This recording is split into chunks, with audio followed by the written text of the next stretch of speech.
یاد رکھیے گا کہ انسان اللہ تبارک و تعالیٰ نے اسے کان دیے ہیں تو وہ کچھ سنے گا بھی، اللہ نے اسے آنکھیں دی ہیں تو وہ کچھ دیکھے گا بھی، رب تعالیٰ نے اسے زبان دی ہے تو وہ کچھ بولے گا بھی، اللہ نے اسے ذہن دیا ہے تو کچھ نہ کچھ وہ سوچے گا بھی۔ یہ جتنے اعضاء اس کے ان میں حرارت ہے، ان میں تازگی ہے، تو یہ سارے اعضاء کچھ نہ کچھ کرتے بھی رہتے ہیں۔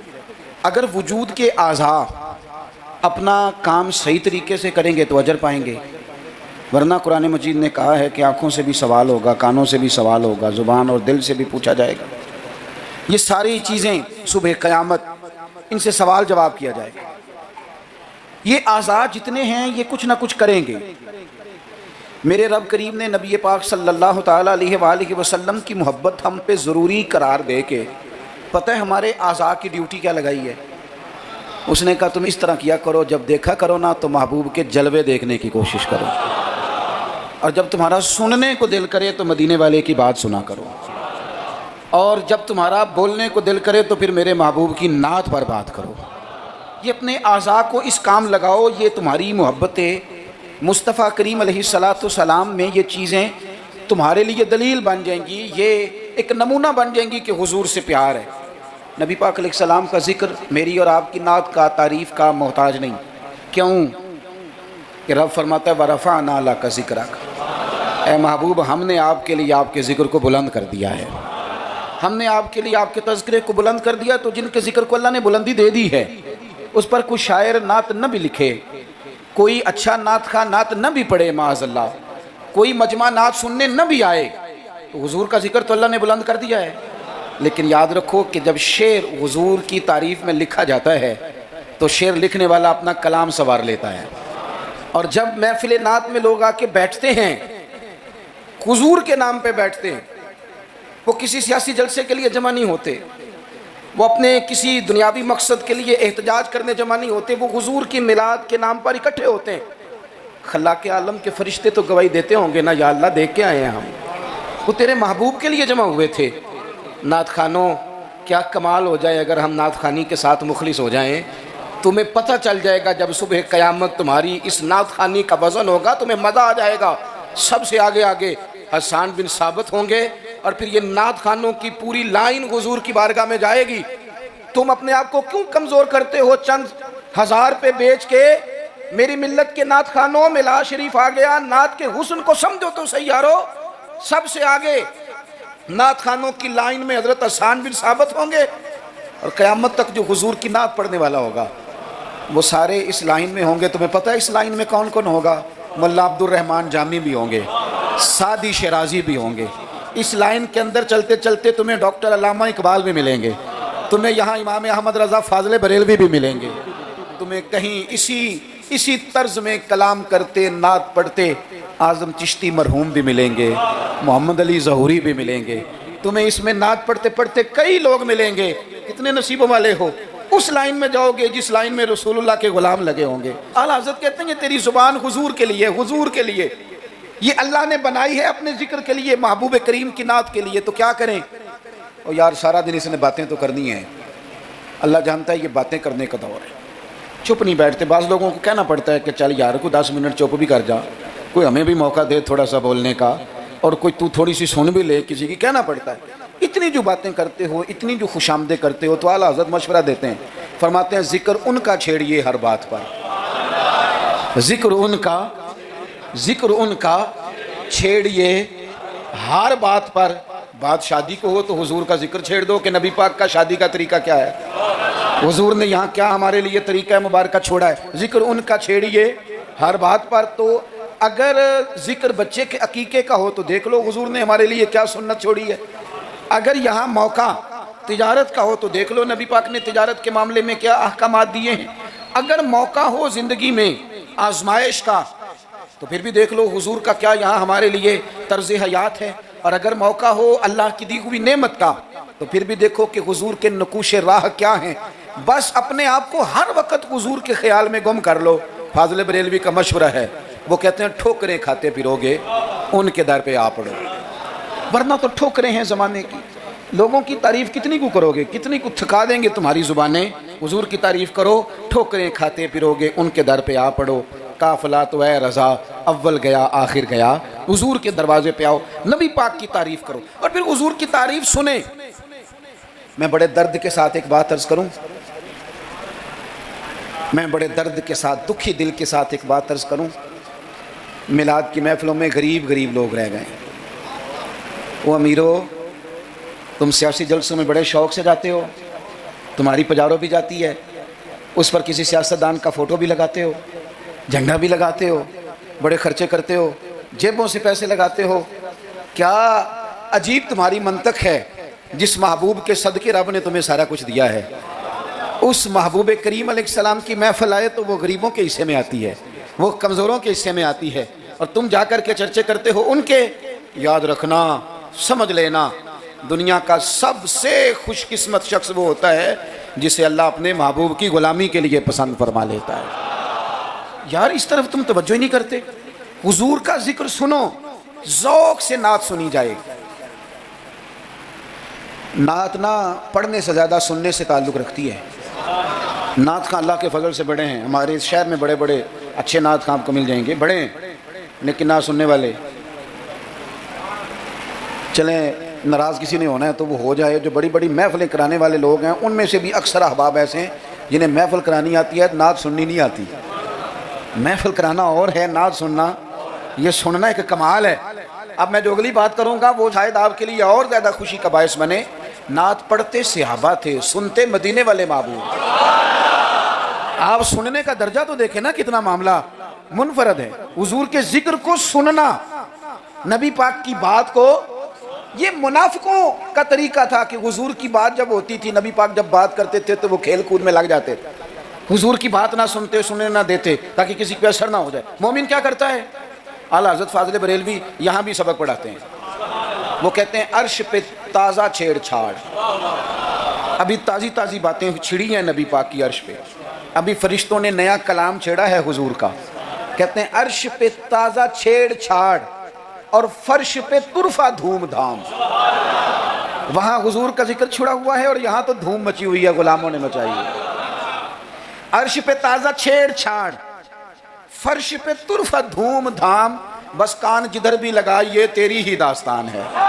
میں عرض کروں, ادھر دیکھو میری طرف. میری ملت کے جوانوں, ہماری زندگیاں کمزور ہیں, ہمارے ذمہ بڑے سارے حقوق ہیں. بوڑھے ماں باپ کے جھریوں والے چہرے ہمیں بڑا پریشان کرتے ہیں.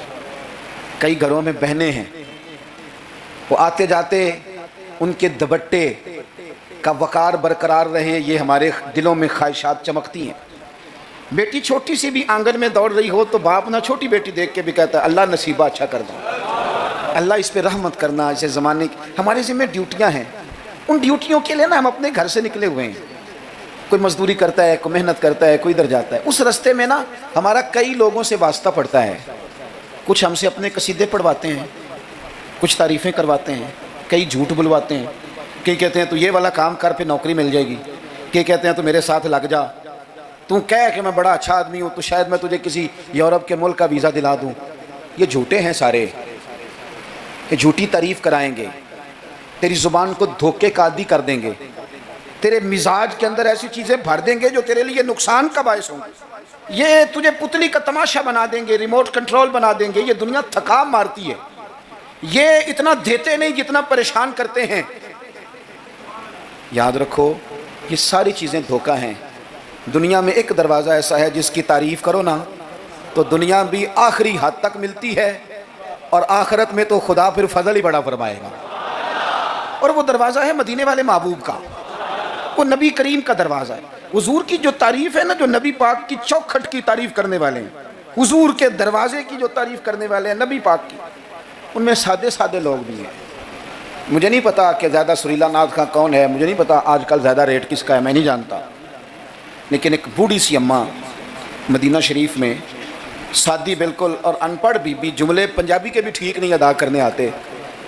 میں حضور کی بارگاہ کی حاضری دے کے آ رہا تھا تو بالکل باہر نا مسجد نبوی شریف کے جنگلے سے باہر نکل کے وہ بوڑھی اماں, سادے سے کپڑے, پنجاب کی تھی, کسی گاؤں کی تھی, اور عمر بھی بہت زیادہ تھی. اس کے سادے سے جملے وہ دور بیٹھ کے نا، چونکہ قریب تو خواتین کا آنا درست ہے بھی نہیں اور وہ آنے بھی نہیں دیتے، پیچھے باہر ہم نکلے بازار میں تو وہاں نہ شاید کسی کا انتظار کر رہی تھی، بچے نے وقت دیا ہوگا کہ اماں تو یہاں بیٹھ جانا تو میں آ جاؤں گا، تو وہاں بیٹھی تھی۔ چلیں میں نے بھی بہت سارے نعتیں سنی ہیں الحمدللہ، سنتے رہیں گے جب تک زندہ ہیں، پر اس بوڑھی اماں کے نا 2 جملے 2 فکرے، پھٹ گیا میرا کلیجہ اور کئی دن میں روتا رہا۔ وہ اپنے لب و لہجے میں نا، اپنے انداز میں، سادے کپڑے اس کے اور سادہ اور پرانا دوپٹہ، اور زمین پہ اسی طرح بیٹھی تھی جس طرح غریب لوگ بیٹھ جاتے ہیں روٹی کھانے کے لیے، مزدور بیٹھ جاتے ہیں۔ پتہ کیا کہہ رہی تھی؟ نعت کیا پڑھ رہی تھی؟ کیا اس کا انداز تھا نعت پڑھنے کا؟ وہ کبھی دیہاتوں میں سادی عورتیں جس طرح بات کرتی تھی، ہماری بوڑھی مائیں اس طرح وہ بات کر رہی تھی، اور اشارے کر کے نا مدینے کے در و دیوار کی طرف اپنا مزہ پورا کر رہی تھی، کہہ رہی تھی ویکھو نہیں ویکھو۔ اس کا لہجہ ہے، ادھار لے کے بات کر رہا ہوں، اس کا لہجہ ہے، اس کی بات ہے، اور شعر میں وزن کیسا ہے اور جملے کی ترتیب کیسی ہے یہ شاعر بتائیں گے۔ مجھے تو لطف آیا تھا تو میں بات آگے نقل کر رہا ہوں۔ وہ کہہ رہی ہے اور وہ مطلب عوام کو متوجہ نہیں کر رہی، وہاں تو ہے ہی کوئی نہیں، اکیلی بیٹھی ہے، اپنا ذوق پورا کر رہی ہے، اور لگتا ہے کہ وہ نا، مجھے یوں لگتا ہے کہ جیسے نا وہ حور و غلمان کو متوجہ کر کے کہہ رہی ہے، اور اس کی آنکھوں میں آنسو ہیں۔ تھوڑی دیر اتنا روتی ہے کہ آواز بھار آتی ہے اس کی، پھر دوبارہ بات شروع کرتی ہے، پھر اپنے پلو سے آنسو پہنچتی، کہتی کیا ہے؟ کہتی ہے ویکھو نی ویکھو کڈے کرم کمائے سوں، میرے جے گندے مندے بھی در تے بلائے سوں۔ اب ویکھو نی ویکھو، ویکھو نی ویکھو کڈے کرم کمائے سوں، اب میرے جے گندے مندے بھی در تے بلائے سوں۔ تھوڑا چاچ جانا چاہیے حضور سے پیار کرنے کا، تھوڑا نا چاچ جانا چاہیے، تھوڑا طریقہ ہونا چاہیے۔ اس کے لیے مہنگی محفل کی ضرورت نہیں، اس کے لیے ذرا ذوق کی ضرورت ہے۔ اس کے لیے میرے پاس نا، میں چھوٹا آدمی ہوں لیکن کم از کم 100 مجھے روز پیغام ملتے ہوں گے کہ پیر صاحب ٹائم چاہیے، پیر صاحب ٹائم۔ اب تو میں کئی دفعہ اتنا مجبور ہو جاتا ہوں کہ سوچتا ہوں یار میں چھوٹا آدمی ہوں، یہ مثلاً کیا کس حد تک انسان جو ہے وہ چلے گا۔ فجر کے بعد میں نے بیان کیا، زور سے پہلے میں نے بیان کیا، زور کے بعد میں نے بیان کیا، ابھی بھی میں بیان کر رہا ہوں۔ پر میں اپنی حیاتی تو قربان جاواں، میری تے محمد محمد پکیندے گزر گئی۔ ہے بڑا مزیدار کام۔ بڑے لوگ ٹائم لینے آتے ہیں، بڑی بڑی سفارشیں، کہتے ہیں انٹرنیشنل ہماری محفل ہے، انٹرنیشنل محفل ہے، فلانا بھی آیا، فلانا بھی آیا، فلانا بھی آیا، اتنے عمرے کے ٹکٹ، اپنا اپنا ذوق ہے۔ یہ بھی اچھے لوگ ہیں، کمال بات ہے۔ ایک دور سے جنوبی پنجاب سے بوڑھے بابا جی آئے، ان کو نہیں زیادہ، یہ بڑے سلیقے سے لوگ آتے ہیں، سفارشی رکے بھی لے آتے ہیں، اور بھی بڑی چیزوں کا پتہ ہوتا ہے، کس اینگل سے جائیں گے تو کام بنے گا، سارا سلیقہ آتا ہے۔ لیکن وہ کسی نے کہا تھا کہ لگا جدوں میدان ازل دا تے لوکی چوراں وانگ سدھائے، کسی نے لوٹ لی علم دی دولت، کوئی میر فقیر بنائے، آزم ویخ مقدر ساڈا اسی عشق خرید لے آئے۔ تے کسی دے سر تے تاج امامت اس علم پڑھاون سکھیا ہے، تے کسی نے پہنے فقر دا چوغا انہیں زہد کماون سکھیا ہے، آزم ویخ مقدر ساڈا اساں یار مناون سکھیا ہے۔ اپنے اپنے نصیب کی بات ہے۔ وہ بڑے لوگ آتے ہیں، میں آپ کو جو بات جہاں آپ کو کھڑا کرنا چاہتا ہوں وہاں آئیے گا۔ ایک سادے سے بزرگ سے، سیدھے سادے تھے، کندھے پہ رومال رکھا، جمعے والے دن میں گزر رہا تھا تو میرے کان میں ہلکی ہلکی بات، پریشرائز کر کے نہیں، کہنے لگے پیر صاحب جدوں بھی ٹائم ہوئے نا، مہینے نو، چون نو، چھیاں نو، سال نو، دو نو، یہ انداز ہے، جدوں بھی ٹائم ہوئے نا تو ایک چھوٹی جی محفل کرنی، میں ماڑا بندہ جے، تھوڑی جی میری تنخواہ ہے، میں کمیٹی پائی یار مہینے پیسے رکھنا، جدوں تھوڑے کٹھے ہو جان تے سونے دا میلاد کردہ۔ بڑی بڑی میں نے تقریریں سنی ہیں، بڑے بڑے بات سنے ہیں، حضور کی محبت پہ کلام سنے ہیں، مزہ آ جاتا ہے، لیکن یہ بھی کلام تھا حضور کی محبت کا۔ میں نے پلٹ کے نہ سر سے لے کر پیر تک وہ بابا دیکھا، اس کے نقش و نگار دیکھے، اس کے لبوں کی سادگی دیکھی، اس کا لہجہ دیکھ کے میں نے کہا چاچا جی تسی ٹائم چھڈو، دسو جلسہ کدن کرنا؟ کیوں؟ اس لیے کہ یہاں محبت ضروری ہے، پیار ضروری ہے، یہاں وفا دیکھی جاتی ہے، یہاں دل کا جذبہ دیکھا جاتا ہے۔ بارگاہ رسالت ماب میں نہ لفظوں کے تراشے، نہ تیری آواز کا ترنم، نہ تیرا جھومنا، نہ تیرا تڑپ آنا، نہ تیرا محفل میں سچا جھوٹا وجد کرنا، ان میں سے کوئی چیز قابل قبول نہیں۔ وہاں تو دیکھا جاتا ہے تیرے سینے میں میرے محبوب کی محبت کتنی ہے، اور وہ محبت ہونا ضروری ہے، وہ محبت ہونا ضروری ہے، قریب ہونا بھی ضروری نہیں، وہ محبت ہونا ضروری ہے، سامنے ہونا بھی ضروری نہیں۔ محبت تگڑی ہو، خالص ہو، رسول اللہ صلی اللہ علیہ وسلم کو ٹوٹ کے چاہا جائے، اگر غلام حضور تک نہ بھی نہ پہنچ سکے تو نبی پاک مولا علی اور فاروق اعظم رضی اللہ تعالی عنہما کو جبہ دے کے کہتے ہیں جا کے میرے اویس کرنی کو پہنچا دینا۔ جو چیز ضروری ہے اس پر توجہ دیں، اپنے سارے وجود کو حضور کی محبت میں ڈھال لیں، نبی کریم سے پیار کریں، اور اپنی روزمرہ کے معاملات میں ہر جگہ آپ صرف طلاق کا مسئلہ جا کے مولوی صاحب سے پوچھتے ہیں، آپ صرف یہی پوچھتے ہیں کہ جناب وہ فلانی چیز جو ہے وہ ہم نے ناراض نہیں ہونا، یعنی ہر مرد نے یاد کر لیا ہے کہ 4 شادیاں جائز ہیں، تو میں کہتا ہوں اس کے علاوہ بھی بڑا کچھ جائز ہے، کہ صرف یہی آپ کو ایک مسئلہ آتا ہے کہ شریعت میں 4 شادیاں جائز ہیں، اور بھی بڑا کچھ جائز ہے وہ آپ نہیں کرتے۔ یہی اپنی مرضی کی چیز یاد رکھنی ہے۔ کبھی جا کے مولانا سے ہر بات پوچھو، ان سے پوچھو مولانا دکان ڈالنے لگا ہوں، میرے مدینے والے کا طریقہ کیا ہے؟ یہ بھی ذکر رسول ہے۔ آپ اپنے علامہ صاحب سے، خطیب صاحب سے پوچھیں کہ رب نے مجھے بیٹا دیا ہے، نام کس طرح رکھوں، میں اس کے سار کے بال کس طرح اترواؤں، عقیقہ کس طرح کروں، مجھے بتائیں۔ یہ بھی تو حضور کی سنت ہے، یہ بھی تو ذکر رسول ہے۔ آپ کو میرے بھائی کل والے دن اگر حضور کی نعت یاد آ رہی ہے تو بیٹے کی مہندی والے دن کیوں حضور کی یاد نہیں آتی؟ ہر مقام پر نبی پاک کا تذکرہ، اور شوق سے اور ذوق سے اور تڑپ سے اور کیفیت کے ساتھ، خالی نعرے نہیں۔ کچھ جگہیں ایسی ہوتی ہیں جہاں بندے کی باڈی لینگویج بھی بتاتی ہے، لفظ ساتھ نہ بھی دیں اس کا وجود بتاتا ہے کہ اسے پیار ہو گیا حضور سے، اس کی طبیعت بتاتی ہے۔ آپ دیکھیے ہمیں کتابوں میں ملتا ہے سیاستہ کی صحیح روایات میں کہ یہودیوں کا ایک بچہ تھا، وہ چھوٹا بچہ تھا، وہ کہ لمبی چوڑی بات کرنے کی پوزیشن میں نہیں تھا، بس آ کے نا حضور کے سامنے کھڑا ہو جاتا، اور شارحین کہتے ہیں زیادہ پتہ وہ ڈیوٹی کیا کرتا تھا، بس محبوب کا چہرہ دیکھتا رہتا تھا، بس دیر تک نا حضور کو دیکھتا رہتا۔ نبی کریم کبھی کبھی کوئی کام بتاتے تو کہا رہا تھا یہودی کا بیٹا تھا، پیار ہو گیا اسے نبی پاک سے۔ آپ کے بیٹے کو بھی ہو سکتا ہے، میرے بیٹے کو بھی ہو سکتا ہے، شرط یہ ہے کہ وہ اپنے ابا سے حضور کی نعت سنے۔ اس نے اپنے ابا سے دولت کی تعریف سنی تو اسے دولت سے پیار ہو گیا۔ اس نے اپنے ابا سے سنی نا بات کہ فلانے کا بیٹا ڈاکٹر بن گیا تو پیسے بڑے کما رہا ہے، فلانے کا بیٹا کاروباری ہے تو آگے بڑا گزر گیا، جو سنا سو اس کے دل میں آ گیا۔ اگر یہ سنے گا تو حضور کا پیار بھی آ جائے گا۔ وہ نبی کریم کی بارگاہ میں کھڑا رہتا ہے، حضور کی زیارت کرتا ہے، خدمت کرتا ہے یہودی کا بیٹا۔ میرے محبوب بڑے کریم ہیں، میں بڑی ذمہ داری سے آپ کو عرض کرتا ہوں، حضور بڑا ہی اجر عطا کرتے ہیں۔ وہ یہودی کا بیٹا تھا، بیمار ہو گیا، قربان جائیں، 2-1 دن نظر نہیں آیا تو حضور فرمانے لگے چلو نا تیمارداری کرنے چلیں۔ حضور تیمارداری کرنے کیسے نصیب ہیں، کیسی خوشبختیاں ہیں، سرکار سرانے بیٹھے ہیں، نبی کریم علیہ الصلوۃ والسلام کرم فرما رہے ہیں۔ حضور کی وہ محبت دیکھی نا تو وہ غریب یہودی، اسے پتہ تھا سرداروں کے طریقے کیا ہیں، اسے پتہ تھا چودھریوں کے سلیقے کیا ہیں، اسے خبر تھی کہ خان ہوں تو ان کے مہمان بھی کوئی خان ہی ہوتے ہیں، انہیں خبر تھی کہ عام لوگوں کا طرز حیات کیا ہے، لیکن وہ سمجھ گیا کہ میرے جیسے غریب کے بچے کی تیمارداری کرنے جو آئیں وہ دنیا دار نہیں، وہ اللہ کے سچے رسول ہیں۔ حضور صلی اللہ علیہ وسلم نا اس چھوٹے بچے سے بات کر رہے ہیں، ادھر دیکھنا میری طرف، چھوٹے بچے سے۔ اب میں نے جو بات کہنی ہے اگر آپ کی سمجھ میں آ گئی تو ٹھیک ہے، نہ بھی آئی تو بات ٹھیک ہے۔ پیار نبی پاک سے خالص کرنا، انشاءاللہ رسول پاک تیمارداریاں فرمائیں گے، کرم نوازیاں فرمائیں گے۔ پیار خالص کرنا، نیرا نعرہ نہ لگانا، صرف تقریر میں بات نہ رہے، نکابت خطابت اور یہ مائک کی حد تک چیزیں نہ رہ جائیں، کوئی اس کا عملی ثبوت بھی ہمارے سامنے آئے۔ حضور اس بچے سے بات کر رہے ہیں، فرماتے ہیں کلمہ نہیں پڑھ لیتا؟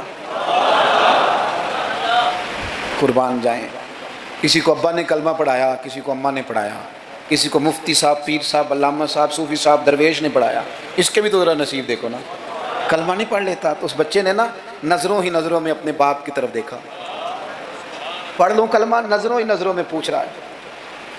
تو والد کو بھی پتا تھا نا کہ یہ کون ہے، ایسے تھوڑی کوئی آ جاتا ہے تیمارداری کرنے، بڑے پیارے ہوتے ہیں بچے ماں باپ کو۔ تو باپ نے آگے بڑھ کے اس بچے کی پیشانی پہ ہاتھ رکھا، کہنے لگے پتر جس طرح یہ کہتے ہیں نا ویسے ہی کر لے، آپ پیار تو خالص کریں نبی پاک سے۔ حضور نے کلمہ پڑھایا، وہ شخص کلمہ پڑھ کے مسلمان ہو گیا، اس کی روح پرواز کر گئی۔ بڑا نصیبہ والا تھا جس کا جنازہ بھی مدینے والے محبوب نے پڑھایا، جس پر کرم نوازیاں بھی حضور نے فرمائی۔ میرے بھائی حضور کے ساتھ پیار ہو۔ اپنے گجرانوالہ میں ایک دن سفر کر رہا تھا تو روڈ سے نیچے اترا ہوں، بالکل عین فجر کے بعد مجھے کہیں دور جانا تھا، تو سامنے نا بڑا سارا لکھا ہوا تھا کیا آج آپ نے درود شریف پڑھا ہے؟ وہ پڑھا، میں نے پڑھا تو میں نے درود شریف پڑھنا شروع کر دیا، یعنی جاری ہو گیا۔ جس نے لکھا ہے اللہ اسے جزا عطا کرے، جس نے لکھا ہے اللہ اسے۔ یہ مسجد میں کسی جگہ نکلتے وقت، آتے وقت، جاتے وقت، دکان پہ آپ درود شریف لکھ دیتے ہیں نا، ایک دفعہ تو بندہ نظر اٹھاتا ہی ہے نا پڑھنے کے لیے، تو آپ بتائیں اگر کسی نے دیکھ کے ایک دفعہ بھی پڑھ لیا تو لکھنے والے پر اللہ کتنا فضل فرمائے گا۔ درود و سلام نا طبیعت کو میٹھا کر دیتا ہے، طبیعت کو ٹھنڈا کر دیتا ہے۔ مولانا ابو نصر رحمۃ اللہ علیہ وہ فرمایا کرتے تھے، کہتے تھے میں رات کو نا کبھی کبھی مدینہ شریف نکلتا تھا تو ایک درویش دودھ لے کے باہر آیا کرتا تھا، دودھ لے کے وہ باہر نکلتا تھا تو پتہ کہتا کیا تھا؟ کہتا تھا دودھ پی لو۔ تو لوگ پوچھتے تھے کتنے کا ہے؟ کہتے کوئی نہیں، بس تم دودھ پی لو اور مدینے والے پہ درود پڑھ دو، بھائی اتنا ہی، اتنی بات ہے، پیتے جاؤ اور درود شریف پڑھتے جاؤ۔ ایک تو درود و سلام پڑھنا ہے پورا ربیع الاول شریف۔ دوسری گزارش اس ماہ مبارک میں میری آپ کی خدمت میں یہ ہے کہ سیرت کا کوئی ایک سبق ہر روز، میلاد شریف کے 30 دنوں میں سیرت کا ایک پورا باب، اس کو 10 منٹ میں، 15 منٹ میں، 7 منٹ میں اگر بیان کیا جا سکے، ایک باب لوگوں کو بتاؤ نا کہ میرے نبی پاک کا حلم کس طرح کا تھا، لوگوں کو بتاؤ حضور کی حکمت کس طرح کی تھی، لوگوں کو بتاؤ رسول پاک کی سچائی، دیانت، امانت کے معاملے میں سیرت کا منہج اور معیار کیا تھا، لوگوں کو بتاؤ تو صحیح کہ مدینے والے پہنتے کس طرح کا تھا، کھانے میں طرز محبت کیا تھا، حضور کی سیرت کا ایک پہلو روز میں اکثر اپنے آپ سے کہتا ہوں ہم نے حضور کی سیرت کھول کے بیان نہیں کی، کاش ہم حضور کی سیرت کھول کے لوگوں کو سناتے، کھول کے مطالعہ کرتے، ریسرچ کرتے، بیان کرتے، تدریس کرتے، بتاتے، پڑھاتے، سناتے۔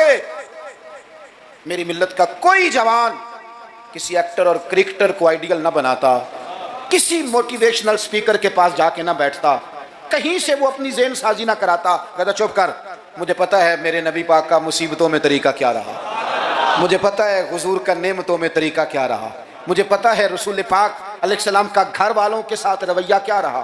سیرت کے باب پورا ربیع الاول آپ سنیں بھی اور کوشش کریں کہ ایک کتاب ہے سیرت کی، بڑی سادی سی کتاب ہے، سیرت مصطفیٰ، علامہ عبد المصطفیٰ اعظمی رحمۃ اللہ علیہ، ایک بزرگ گزرے ہیں، انہوں نے لکھی ہے، سادی سی ایک ہی جلد میں، ذرا زیادہ آسان ہے، وہ کتاب لے لیں آپ، اور اس کتاب کو نا آپ حضور کے جو اخلاق کے باب ہیں، جو شمائل ہیں، خصائل ہیں، فضائل ہیں، ان کو پہلے پڑھیں، اور آپ ذرا تھوڑا سا نا غور کے رک کے حضور کی سیرت مبارکہ کے جملے، یہ ربیع الاول شریف نہ سارا حضور کی یادوں کے نام کر دیں، آپ یقین کریں گے سیرت تعمیر کر دے گی آپ کو، آپ کی شخصیت کے اندر جتنی کمزوریاں ہوں گی حضور کی سیرت مبارکہ پڑھنے کی برکت سے اللہ وہ ساری کمزوریاں اپنے فضل سے دور فرمائے گا۔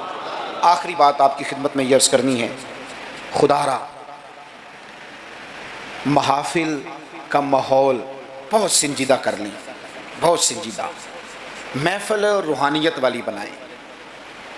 میں تمام محافل کرانے والوں سے، پورا ربیع الاول شریف محفلیں کرانے والوں سے اپیل کروں گا کہ محفلوں میں کیمروں کا استعمال ذرا کم کریں، تھوڑی مہربانی کریں۔ چلیں ریکارڈنگ کے لیے کہیں ایک آدھ کیمرہ آپ ضروری سمجھتے ہیں تو ہر بندہ فوٹو سیشن کر رہا ہے، ہر شخص کومنٹس دے رہا ہے، کم سے کم اس کا آپ استعمال کریں، کوشش کریں محفل میں وضو کر کے آئیں، سر ڈھانپ کے آئیں، حضور علیہ الصلوۃ والسلام کی نعت سننی ہے، خوشبو لگا کے آئیں، نبی کریم کی محفل نور میں بیٹھنا ہے، وہاں ادب کے ساتھ آئیں، خشوع کے ساتھ آئیں، توجہ آپ کی نعت خاں کے شعر پہ ہو، آپ محفل پہ کوئی تبصرہ نہ کریں۔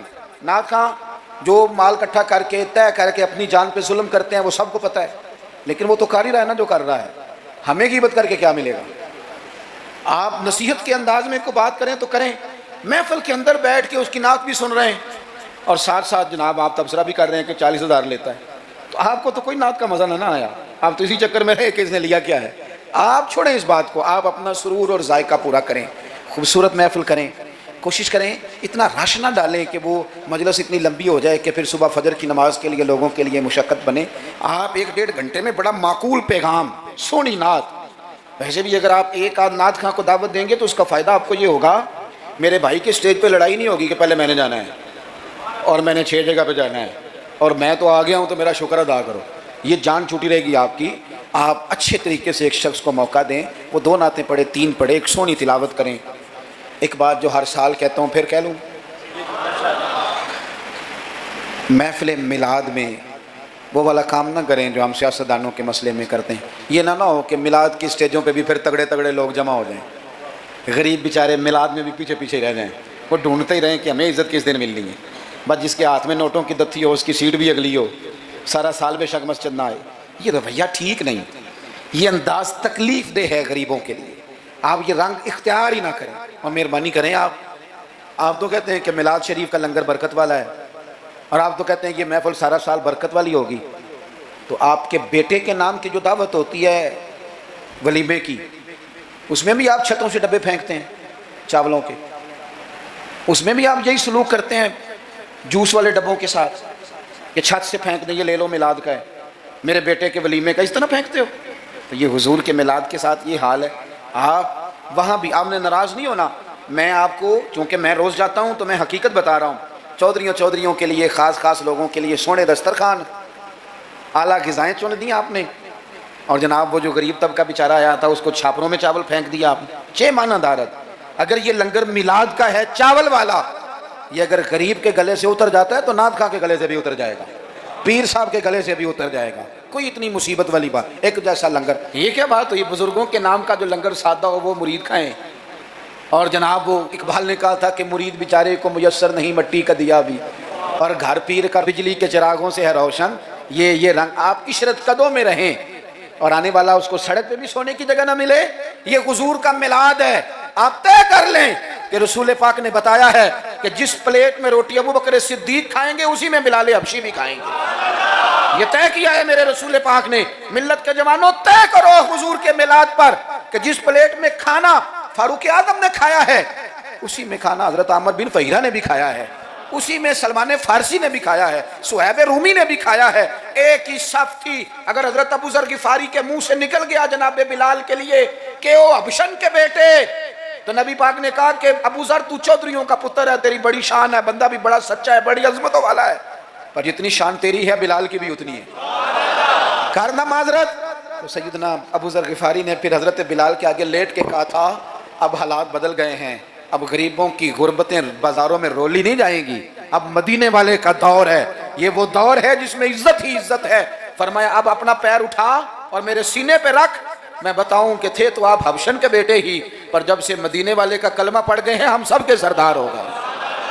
کم از کم آپ حضور کے میلاد کے نام کی محفل میں اتنا تو کریں کہ امیر غریب کی روٹی ایک جیسی کر دیں، ہو جائے گا؟ ہاں نہ نہیں کرتے، ہو جائے گا؟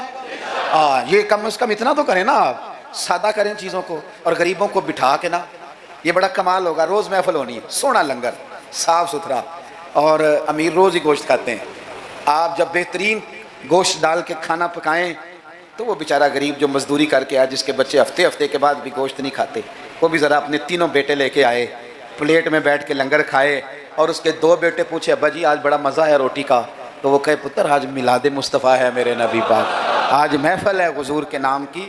مجھے لگتا ہے کہ وہ 3 سال کا بچہ بھی منہ کے اندر بوٹی رکھے ہوئے بھی یاد کر لے گا کہ جب حضور کا میلاد ہوتا ہے نا پھر غریب امیر کٹھے بیٹھ کے کھانے کھاتے ہیں، یہ وہ یاد کر لے گا اور اسے ہمیشہ یاد رہے گا۔ آپ یقین کریں آج تقریر نہیں، موضوع نہیں، آج تو میں جذبات کا اظہار کر رہا ہوں، پہلی محفل میلاد میں حاضر ہوں، جذبات کا اظہار کر رہا ہوں اور آپ کو سبق دے رہا ہوں کہ پورا مہینہ کس طرح کر کے چلنا ہے، سونا ذکر کرنا ہے انشاءاللہ پورا مہینہ، اور سونی نعتیں پڑھنی ہیں انشاءاللہ، صبح و شام درود شریف پڑھنا ہے انشاءاللہ تعالی، اور انشاءاللہ تعالی مٹھائی کھانی بھی ہے، کھلانی بھی ہے انشاءاللہ پورا لطف۔ مجھے ایک صاحب کہنے لگے، دلیلیں اپنی جگہ ہوتی ہیں، مجھے کہنے لگے ویسے آپ کے میلاد کے بارے میں جذبات کیا ہیں، آپ کے جذبات کیا ہوتے ہیں ربیع الاول میں؟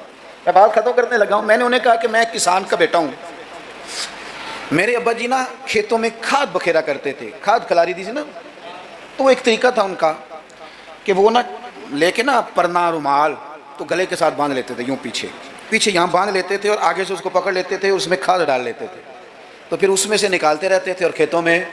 میں نے اس سے کہا کہ یہ جو تو کہتا ہے نا کہ تیرا میلاد کے بارے میں جذبہ کیا ہے، تو میں نے کہا میرا میلاد کے بارے میں جذبہ یہ ہے کہ میرا دل کرتا ہے 12 ربیع الاول کو فجر پڑھوں اور وہ رومال گلے میں باندھ لوں، اس کے اندر مٹھائی ڈال لوں اور گلی گلی نکل جاؤں اور ہر ایک کے منہ میں لڈو ڈال کے کہوں کھا آج میرے نبی کا میلاد۔ میرا جذبہ ہے میلاد کے لیے، یہ میرا جذبہ ہے۔ کیوں؟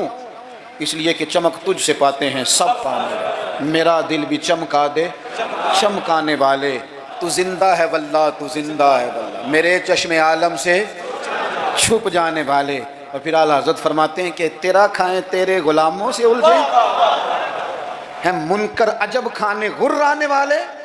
عجیب تماشا ہے، حضور کا کھا کے حضور کے غلاموں سے الجھتے ہیں، ہیں منکر عجب کھانے غرانے والے۔ اور کمال کر دی، کہنے لگے رہے گا یوں ہی ان کا چرچا، رہے گا یوں ہی ان کا چرچا، رہے گا یوں ہی ان کا چرچا رہے گا، وہ پڑے خاک ہو جائیں جل جانے والے، رہے گا یوں ہی ان کا پڑے خاک ہو جائیں جل جانے والے۔ اور پھر فرماتے ہیں کہ ان کی مہک نے دل کے گنچے کھلا دیے، وہ جس راہ چل دیے ہیں کوچے بسا دیے ہیں، ان کی مہک نے دل کے گنچے کھلا دیے ہیں، جس راہ چل دیے ہیں کوچے بسا دیے ہیں۔ اور کیا خوب کہا، فرمانے لگے فاضل بریلوی رحمۃ اللہ تعالی علیہ کہ میرے کریم سے گر قطرہ کسی نے مانگا دریا بہا دیے۔ اگر میں اپنے لفظوں میں سمجھانے کے لیے کہوں تو کہوں گا اس کی طرف جس نے مانگا تھا، اس کی طرف دریا بہا دیے، دربے بہا دیے ہیں۔ بھائی خوب حضور کا ذکر کریں، لیکن سنت کی، شریعت کی، دین کی مکمل پیروی کریں۔ اللہ کے حضور دعا کرتا ہوں جو کہہ سکا ہوں اللہ قبول، جہاں ہم بھول گئے اللہ ہم سے درگزر فرمائے۔